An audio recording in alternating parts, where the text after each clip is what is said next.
on va terminer la section sur les séries avec quand même un très gros morceau. Les séries de Taylor ou de Maclaurin sont vraiment très utiles en physique, génie et mathématiques. En fait, on a des séries de puissance. Puis, en gros, là, ce qui va faire la différence entre Taylor et Maclaurin, c'est quand le C vaut 0, ici, x moins 0, ça fait x. Donc, on se ramasse dans le cas qu'on a ici. On va parler d'une série de Maclaurin. Donc ici, je vais avoir juste x à la k. Puis si j'ai une translation d'un nombre c, mais je vais parler d'une série de Taylor plus en général. Mais nous, on va essentiellement travailler avec les séries de Maclaurin. Donc c'est plutôt avec ça ici qu'on va travailler. Mais à quoi ça sert? En fait, c'est une série de puissances, comme on a dit. J'ai des coefficients, des constantes, fois des puissances de x. Puis ce qu'il va faire, s'il y a une série de Taylor ou Maclaurin, c'est la manière que je calcule mes AK. Puis comment on va calculer les AK? AK, pour tout K, le coefficient va être la dérivée d'ordre K évaluée au nombre C, et nous, ça va être 0, sur K factoriel. Donc, A5, ce serait la dérivée cinquième évaluée en 0 sur 5 factoriel. On va juste en faire une série de Taylor, on va voir qui va être une série de Maclaurin, pour voir comment ça se fait. Mais, on va travailler. En fait, je vais vous donner une liste de séries qu'on a déjà trouvées. Puis c'est surtout, on va apprendre à travailler avec ces séries, avec les formules, avec les séries qu'on obtient. Apprendre à les modifier pour différents usages.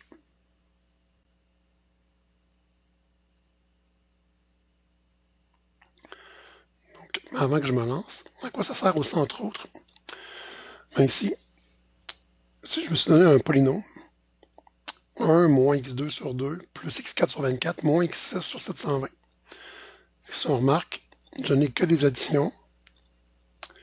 Une multiplication, en fait, c'est une addition. Si on y pense, 2 fois 3, ben c'est 2 plus 2 plus 2, ou 3 plus 3.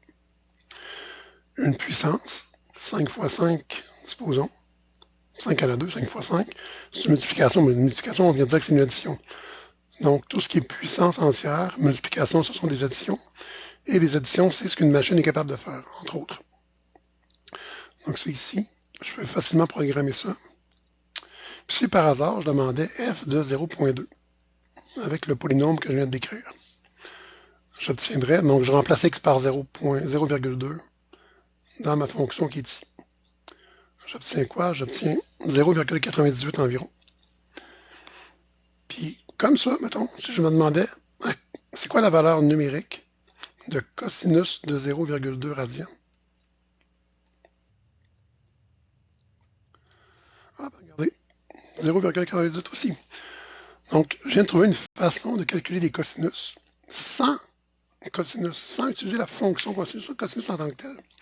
C'est ça que ça fait une série de Taylor. Donc, je vais prendre une fonction pour laquelle les valeurs sont difficiles à calculer. Puis, je vais remplacer la fonction par un développement en série. Normalement, je devais me rendre à l'infini, mais on voit qu'avec très peu de termes, ça converge très vite. Puis, j'ai obtenu la même réponse avec beaucoup de décimales de précision. Ici, de manière un peu semblable, j'ai un polynôme. J'arrêtais à x6. Si je l'évaluais lui aussi à 0,2, ça me donnerait quoi? Environ 1,22. Ben demain, mettons, si je faisais l'évaluation numérique de l'exponentielle, donc de e à la 0,2. 1,22. On voit qu'il y a seulement ici la dernière décimale où il y a une petite différence. C'est quand même très précis avec très peu de termes. Donc on peut facilement se convaincre que si je me rendais à l'infini, j'aurais exactement la même réponse. Donc si je viens de trouver encore là, une façon de calculer l'exponentielle, e exposant un nombre, avec seulement des puissances de x, donc des multiplications, donc des additions. C'est ce que ça fait une série de Taylor. Donc, comment j'ai fait pour trouver la formule ici que je devais utiliser pour le cosinus? C'est ce qu'on va voir maintenant. Donc, je vais calculer les différents f de k, pas f de k, mais dérivés km évalués en c pour essayer de trouver ce qu'il n'y a pas quelque chose qui se répète, ce que je peux trouver un genre de pattern qui se développe. Ben, quand k vaut 0, ça veut dire dériver 0 fois la fonction f, puis l'évaluer à 0. Donc, si je dérive 0 fois cos de x, ça me donne cos de x. Si maintenant je l'évalue en x égale 0. J'obtiens quoi? Mais cos de 0, ça vaut 1. Puis je fais les dérivées successives. Donc, si je dérive cosinus de x, dérivée de cos, c'est moins sin.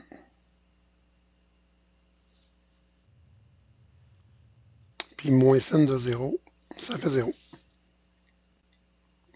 Si je dérive moins sinus de x, ça me donne moins cosinus de x.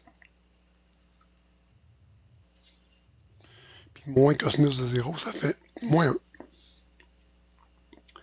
Si je dérive moins cosinus de x, ça me fait sinus de x. Puis sinus de 0, ça fait 0. Si je dérive, pour avoir la dérivée quatrième, la dérivée de sinus de x, c'est cos de x. Donc je reviens ici. Puis cos de 0, ça fait 1. Puis évidemment, vu que je suis revenu à cos de x, ben ça va se répéter quand je vais dériver cos. Je vais avoir moins sin, je vais avoir une boucle ici. Donc 1, 0, moins 1, 0, 1, 0, moins 1, 0, 1, 0, moins 1, 0, etc. Je peux donc dire que la fonction f de x, qui est le cos de x, à quoi ça va être égal? Je viens dans ma formule de série de Taylor, ou de Maclaurin, parce que je développe autour de x égale 0. Donc c'est la somme des dérivées évaluées en 0 fois x à la k sur k factoriel. Donc je vais avoir la dérivée d'ordre 0 qui valait 1 fois x à la k, donc là ici juste à 0, donc x à la 0 sur k factoriel, sur 0 factoriel, plus, je fais ça pour toutes les valeurs de k. Quand k vaut 1, mon coefficient vaut 0, plus 0, fois x à la 1,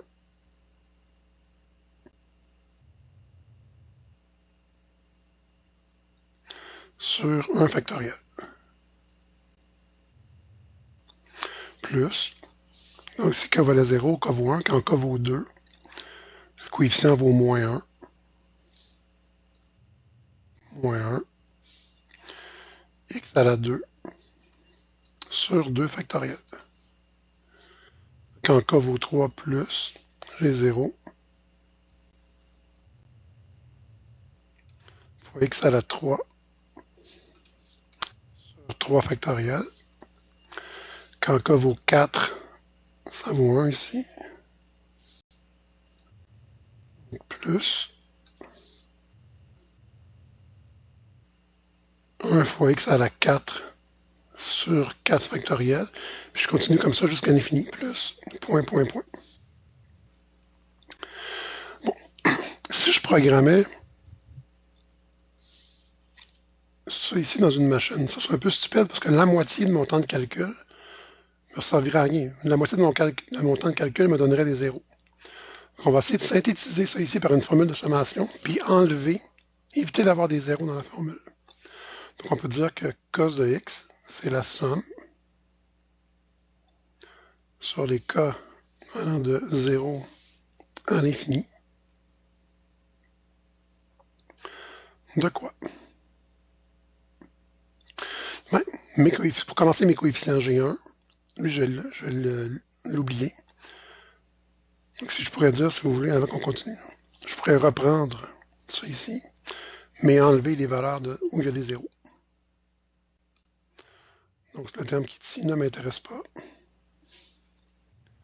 Le terme qui est ici ne m'intéresse pas. Donc qu'est-ce qu'on voit avec les coefficients G1, moins 1, 1, moins 1, 1, moins 1. G1, moins 1 en alternance. Et ça, c'est toujours moins 1, soit moins 1 à la k, soit moins 1 à la k plus 1. Puis comment je vais faire pour le déterminer? Ben, je mets k, puis je regarde si ça marche. Je commence à 0. Donc moins 1 à la 0, ça fait 1. Je commence avec un plus 1, c'est bien. Si j'avais commencé avec un moins 1, ben, j'aurais mis k plus 1 pour le rendre négatif. Après, si on remarque, on a toujours x exposant. Ben, parce que là, c'est avec ça qu'on va travailler. Là.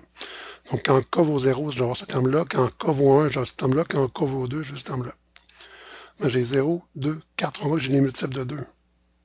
Donc, j'ai ici fois x, exposant les multiples de 2, donc 2k.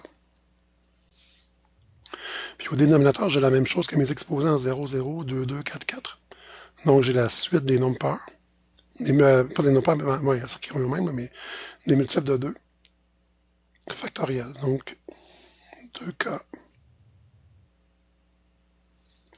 factoriel. J'ai trouvé la formule qui me permet de calculer les valeurs d'un cosinus avec seulement des additions de puissance, comme un polynôme infini. Puis de façon similaire, si au lieu d'avoir cherché la valeur de cos de x, j'avais cherché la série de Maclaurin qui donnait sinus de x, ce que j'aurais obtenu, c'est ceci. La somme sur les colonnes de 0 à l'infini de moins 1 à la k fois x à la 2k plus 1 sur 2k plus 1 factoriel. On voit, déjà, juste en regardant la série de Maclaurin, on voit qu'il y a un décalage entre le sinus et le cosinus. On le voit bien ici. Si j'avais voulu avoir e à la x, ça m'aurait donné la somme sur les cas allant de 1 à l'infini. Il n'y aurait pas eu d'alternance de signe. J'aurais eu x à la k sur k factoriel. N'oubliez pas, le e à la x est la fonction la plus facile pratiquement à dériver puis à intégrer. C'est aussi pratiquement la fonction qui est la plus facile pour faire les séries de Maclaurin. X à la k sur k factoriel, tout simplement. Je vais vous donner ln de x. Parce que les cosinus de x, sinus de x, puis e à la x, ce sont des séries de Maclaurin. Parce que je l'ai évalué en 0. Quand j'ai évalué mes dérivées, je les ai évaluées en 0. On peut dire des séries de Taylor développant 0 ou des séries de Maclaurin, ce qui est un synonyme. Mais pour ln de x, je ne peux pas développer autour de 0 parce que ln de 0, ça n'existe pas. Donc là, il faut que je fasse une série de Taylor développée autour d'un autre nombre. Je vais prendre 1. C'est-à-dire que dans mes formules, si je vais avoir des x moins 1 à la k, pour une série de Taylor, j'ai x moins c. Si je développe autour de 1, je vais avoir des x moins 1 ici, en puissance.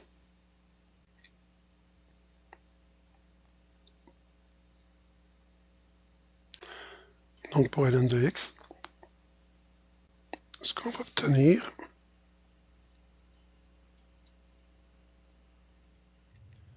la somme sur les cas allant de 1 à l'infini.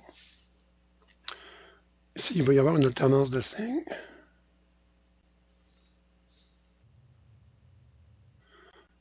Je vais avoir moins 1 à la k plus 1.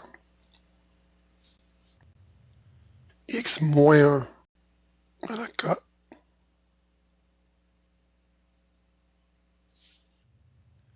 sur k tout court. Il n'y a pas de factoriel pour le ln de x. Bon, lui, je l'ai donné, mais on ne va pas travailler avec. On va travailler avec la série de Maclaurin de cosinus de x, de sinus de x et celle de e à la x.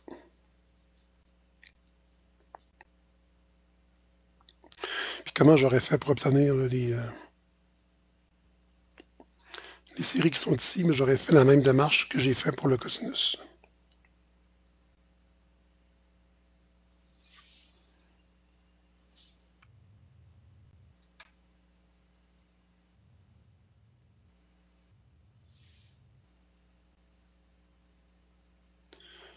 Je vais réduire ici l'écriture pour que l'exemple... Ça ne marche pas non plus.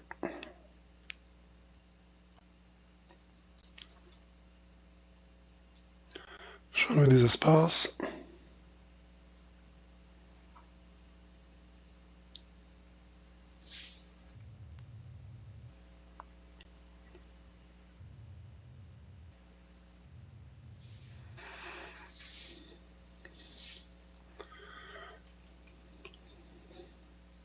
OK.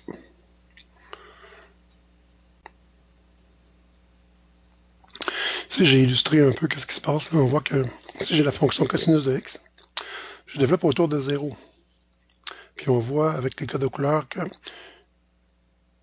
plus je prends des termes, plus je me rapproche. Donc, autour de 0, toutes les fonctions valent à peu près la même chose. Puis quand je m'éloigne de 0, donc j'ai développé autour de x égale 0, quand je m'éloigne de 0, on voit que ça commence à diverger de plus en plus.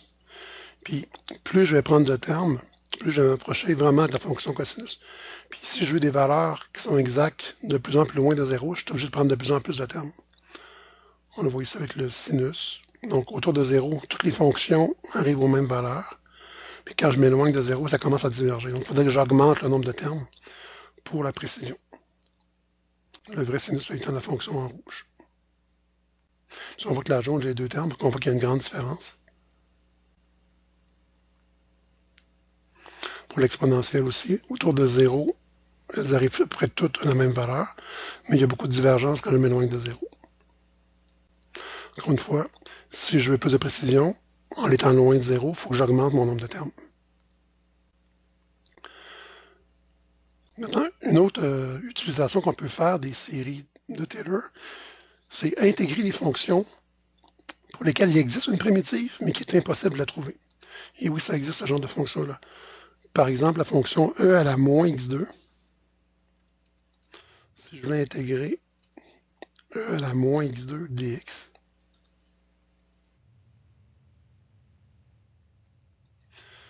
cette intégrale-là, on n'est pas capable de la faire. Puis même si je demandais à mes poles de me la donner,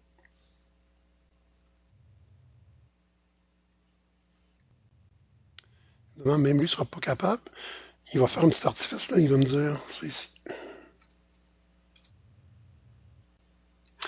Il va me dire, puis sur 2 fois quelque chose. Cette fonction-là, vous allez probablement l'apprendre si vous allez en maths ou en physique ou en génie à l'université. Mais dans cette fonction-là, il y a encore un principe d'intégrale ici. Donc, il n'a pas vraiment résolu le problème. Qu'est-ce qu'on fait dans ce temps-là? On n'a pas le choix de remplacer. On va remplacer E à la moins x2 par sa série Taylor ou de Maclaurin, puis on va intégrer terme à terme, comme on a vu dans la théorie pour les séries puissance. Donc, entre autres, ce que je peux faire ici, je vous demande, utilisons les résultats précédents pour obtenir le développement en série des fonctions suivantes. Donc, f de x égale cos de 3x. Je ne vous l'ai pas dit tout à l'heure, mais les séries de Taylor, donc le cos, le sin et l'exponentielle, elles convergent pour toute valeur de x dans les réels. Quand ça c'est vrai, quand ça converge pour tous les x dans les réels, je peux jouer à ma guise avec les fonctions. Donc ici, si au lieu d'avoir cos de x, je veux cos de 3x, je vais venir chercher la formule de cos de 3x. Puis tout ce que j'aurai à faire, je vais prendre le résultat de cos de 3x, de cos de x, désolé. Puis, comme pour toute fonction, si je remplace x par 3x, donc tout à l'heure on avait cos de x égale notre résultat, mais si au lieu d'avoir cos de x, j'ai cos de 3x, je n'ai qu'à changer x ici pour 3x.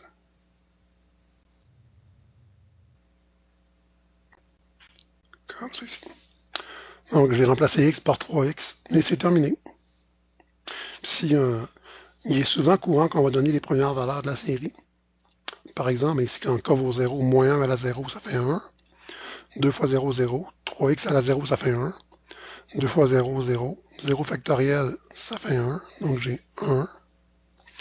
Quand k vaut 1 maintenant, moins 1 à la 1, ça fait moins 1. 2 fois 1, 2. 3x à la 2, ça va me faire 9x2. Sur 2 fois 1, 2. 2 factoriel, ça vaut 2. Plus.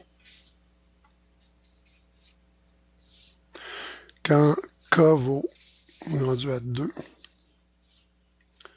K vaut 0, K vaut 1, quand K vaut 2. Moins 1 à la 2, ça fait 1. 2 fois 2, 4. 3x à la 4, ça fait 3 à la 4 fois x à la 4, ça fait 81 x4. Sur 2 fois 2, 4, 4 factoriel qui est 24. Moins, donc 0, 1, 2, quand k vaut 3, moins 1 à la 3, ça fait moins 1, donc d'où le moins. 2 fois 3, 6. 3x à la 6, ça fait 3 à la 6 fois x à la 6, donc 729 x à la 6 sur 2 fois 3, 6, 6 factoriel qui est 720. Puis bon, plus, point, point, point. Pour e à la x,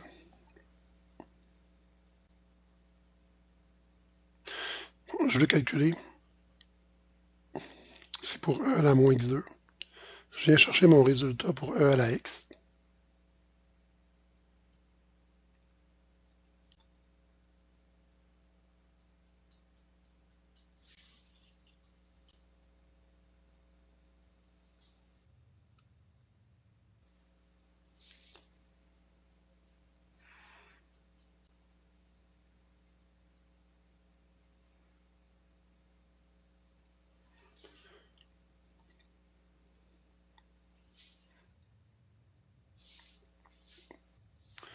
Donc, e à la x, c'est ça ici. Si je remplace x par moins x2, je n'ai qu'à remplacer ici. X par moins x2.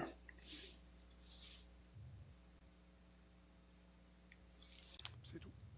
J'ai trouvé la série de Maclaurin de e à la moins x2.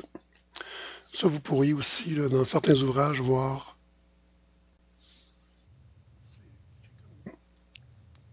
ici. Ici, j'ai comme moins 1 à la k, donc je pourrais mettre moins 1 à la k.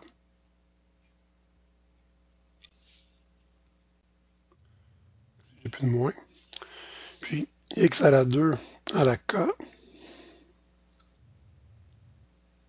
En fait, c'est x à la 2k.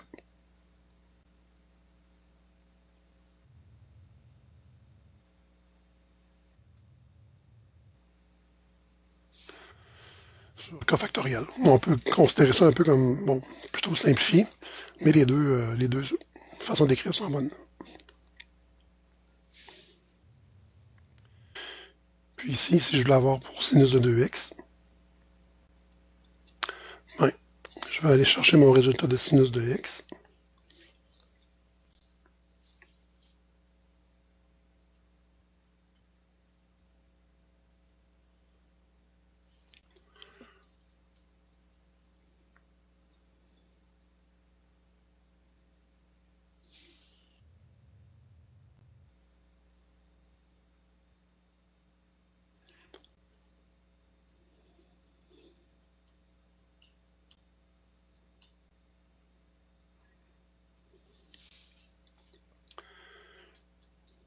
Donc, ce qui va apparaître, c'est le résultat de sinus de x. Ici, j'ai remplacé x par 2x, donc je remplace x par 2x ici. Tout simplement. Et voilà.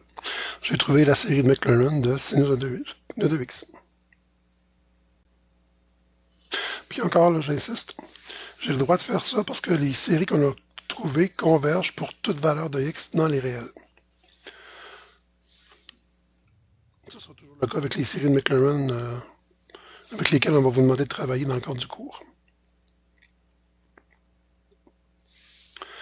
Maintenant, d'autres choses qu'on peut faire avec les séries de Taylor ou Maclaurin. Ouais. J'avais parlé tout à l'heure qu'on pouvait intégrer. C'est sûr qu'en général, on va utiliser ça pour intégrer des fonctions pour lesquelles on n'est pas capable de trouver de primitive. Exemple, à la moins x2. Mais là, pour illustrer, pour voir que ça fonctionne, je vais prendre une fonction qu'on sait intégrer pour pouvoir comparer avec la valeur réelle. Donc, si je voulais trouver une estimation de l'intégrale de 0 à 1 de cos de 3x dx, puis si j'ai demandé d'utiliser les 6 premiers termes du développement en série. Donc, je vais avoir l'intégrale. Donc, c'est environ égal, parce que je vais remplacer cos de 3x par une partie de sa série de Maclaurin de quelque chose dx. Puis le quelque chose, c'est les 6 premiers termes de mon développement en série de Maclaurin. On avait déjà écrit les 4 premiers ici. Je vais venir les récupérer.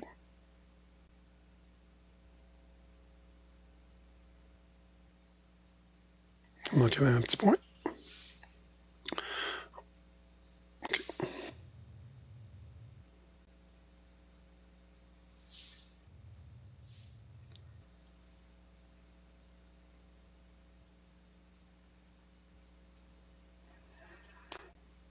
On va venir ici. Je les indique. Puis j'ajoute les deux qui manquent. Donc ça, c'était quand k valait 0, k vaut 1, k vaut 2, k vaut 3. Il manque quand k vaut 4 et k vaut 5.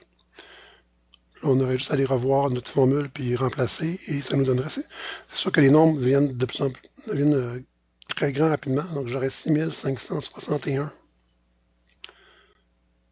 x à la 8 sur 40 320 et moins,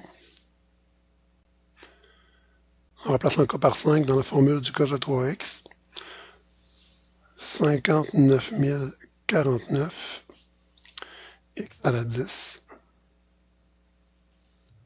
sur 10 factoriel qui est 3 628 800. Donc je fais l'intégrale des 6 premiers termes de mon développement série de Maclaurin. C'est égal à l'intégrale de 1, c'est x, moins. J'ai la constante 9 demi, fois l'intégrale de x2 qui est x3 sur 3.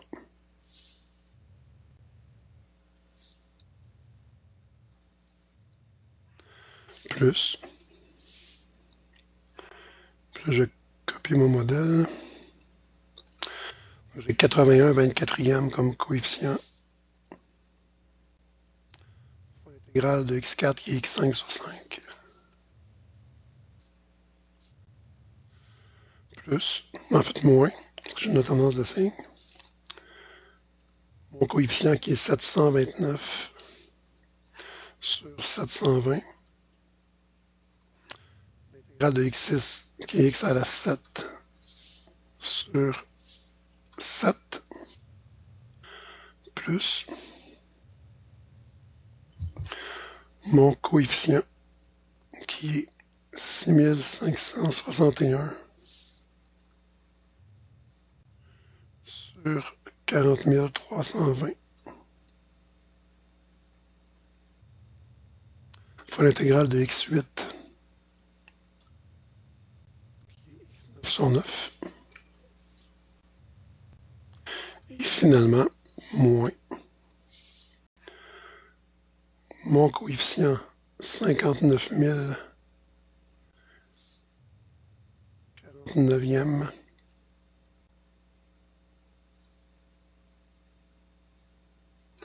sur 3 628 800 fois l'intégrale de x à la 10 qui est x à la 11 sur 11 et tout ceci évalué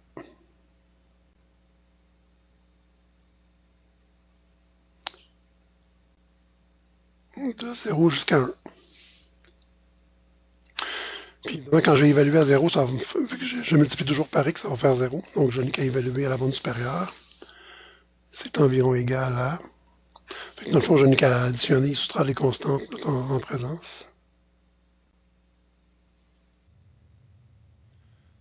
1 moins 9 demi fois 1 tiers, plus 81 24e fois 1 cinquième, et ainsi de suite. J'arriverai environ à 0,047.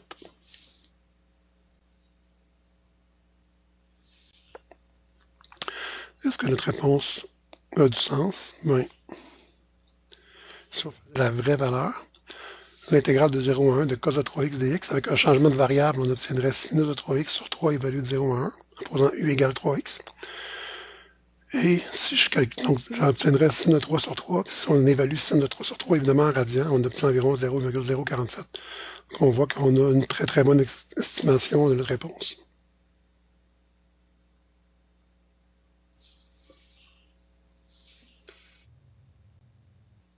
Okay. Si on continue, on pourrait se demander comment faire pour obtenir le développement en série de Maclaurin de x2 fois sinus de x. Je vais juste venir encore une fois rechercher mon résultat de sinus de x.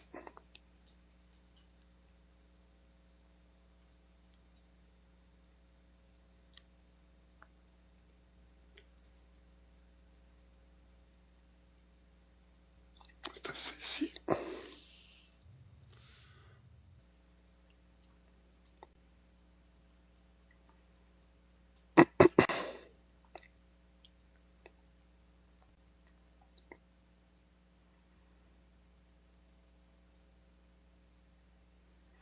Donc, je vais trouver le développement en série de x2 fois sinus de x. Ça sera pas long.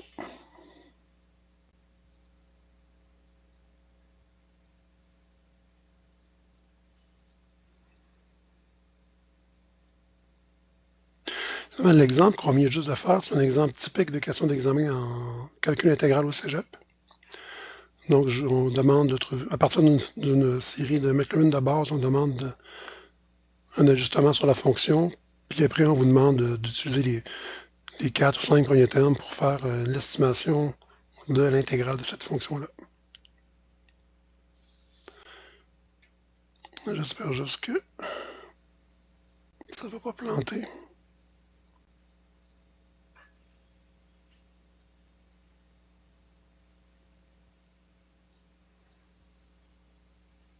OK. Ouf. Je vais enregistrer pour être sûr de ne pas tout perdre.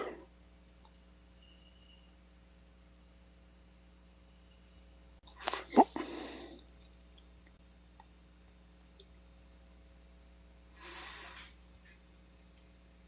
OK. Donc, on me demande x2 sin de x. Donc, f de x.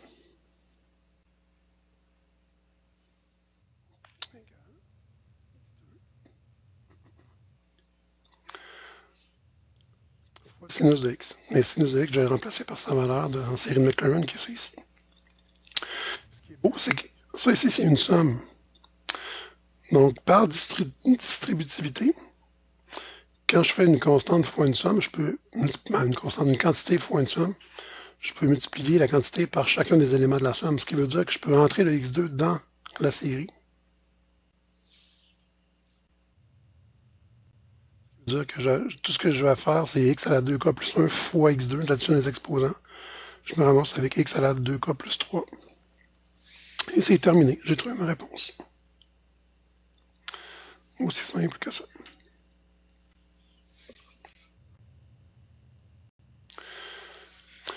OK, ça aussi, on pourrait vous le demander au collège assez facilement quand même. Le dernier numéro est un numéro qu'on retrouve surtout à l'université. Donc, développer la fonction f de x égale sinus de x moins x sur x3 en série de Maclaurin en utilisant un développement connu. Quand je fais juste multiplier, juste diviser, ça va. Là. Je fais juste soit additionner ou soustraire les exposants. Mais là, ici, j'ai une soustraction. Donc, si je n'avais pas eu de moins x, ben, j'aurais mis la formule divisée par x3, puis ça aurait été terminé. Qu'est-ce qu'on va faire avec le moins x ici? En fait, si je regarde la série sinus de x, c'est quoi son premier terme quand k vaut 0? J'ai moins 1 à la 0, donc ça fait 1. 2 fois 0 plus 1, ça fait 1, donc x à la 1. 2 fois 0 plus 1, ça fait 1. 1 factoriel, ça fait 1. Donc j'ai 1 fois x divisé par 1, j'ai x. Donc quand k vaut 1, quand k vaut 0, le terme ici vaut x. Si je viens ici, je fais moins x. Donc qu'est-ce que ça veut dire? Ça veut simplement dire que dans la série de Maclaurin, le premier terme va s'éliminer. Donc j'aurai plus besoin du k égale 0. Je vais commencer avec le k égale à 1.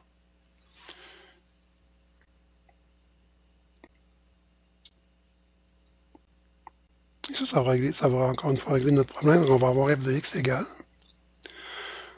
Soit on fait le travail comme je l'ai fait dans ma tête, soit qu'on écrit les premières valeurs de sinus de x. Supposons qu'on le fait. Mettons qu'on n'aurait pas remarqué que ça donnait 1 en partant. J'écris les premiers termes. Donc, si j'ai une fraction, je vais diviser par x3. Ici, je vais soustraire x, qui est mon moins x qui est ici. Puis, au lieu de mettre le symbole de somme, je vais mettre les premières valeurs du sinus de x. Donc, quand k vaut 0, ça vaut x. Quand k vaut 1, ça vaut x3 sur 6. Quand k vaut 2, ça vaut x5 sur 120. Je remplace dans la formule du sinus de x. dans la série de Maclaurin du sinus de x. Puis évidemment, c'est jusqu'à l'infini, donc plus point. Puis là, on voit ici que le x qui est là s'élimine avec le x qui est à l'extérieur ici. Donc j'ai exactement la même série qu'avant au numérateur, sauf le premier terme. Là, je ne sais pas si j'ai fait un autre copier-coller, j'espère que je l'ai encore. Non, merde. C'est pas grave, on va aller le rechercher.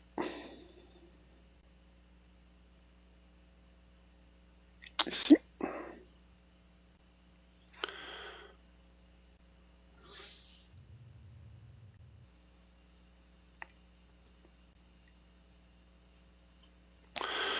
Donc, ici, j'ai ma formule de sinus de x, mais j'enlève le premier terme, donc je commence à 1 au lieu de 0. Puis je divise par x3. Ça va faire quoi? Ben, je vais juste diviser les puissances, donc je vais soustraire les exposants. Ça va me donner ma somme de 1 à l'infini. Puis ici, ben, 2k plus 1 moins 3, ça fait 2k moins 2. J'ai 2k moins 2 ici.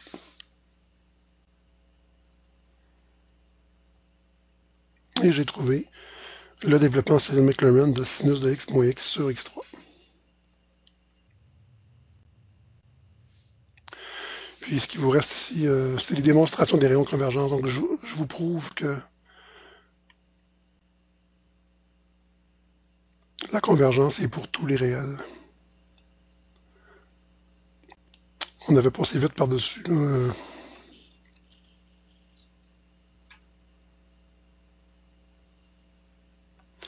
on a fait les séries de puissance, mais j'applique le petit critère qui était décrit là, dans la théorie.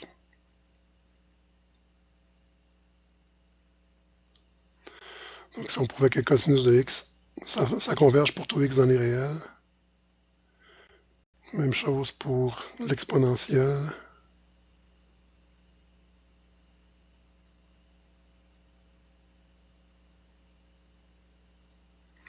Quand j'avais écrit mes notes de cours, j'avais pas les polices qui permettaient de mettre l'ensemble des réels.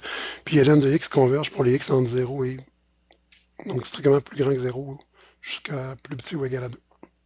Sinus de x, je ne l'ai pas mis, mais c'est comme cosinus de x. Ça marche pour tous les réels. Et ça clôt la section sur les suites et séries.